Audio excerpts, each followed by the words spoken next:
tinggal di Safwah dengan harga 7,990 sahaja bersama dengan Mursyid Al-Haramain Travel Tours.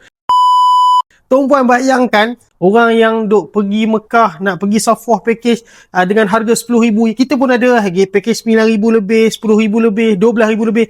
Tapi kali ni kita datangkan dengan package umrah premium economy light tinggal di Safwah Hotel bermula dengan harga 7,990 sahaja.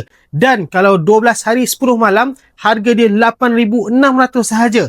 Tuan-puan, hubungi kita segera. Tarikh-tarikh kita sehingga tahun 2027 hujung pun sudah kami buka. Yang penting tuan-puan hubungi kita segera, dapatkan details. Tuan-puan, package ni bukan sekadar duduk di Safwah, tidur di Taif.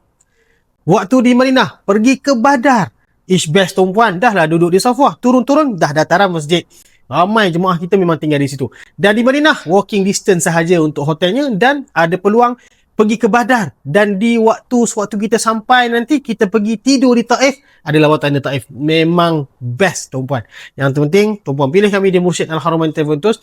Bermula 7,990 sahaja.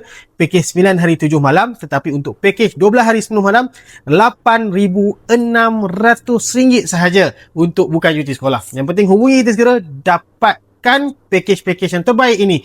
Ada juga package 4,990. Tapi 7,990 ni tinggal di Safwah Hotel. Hubungi kita segera, dapatkan segera. Assalamualaikum warahmatullahi wabarakatuh.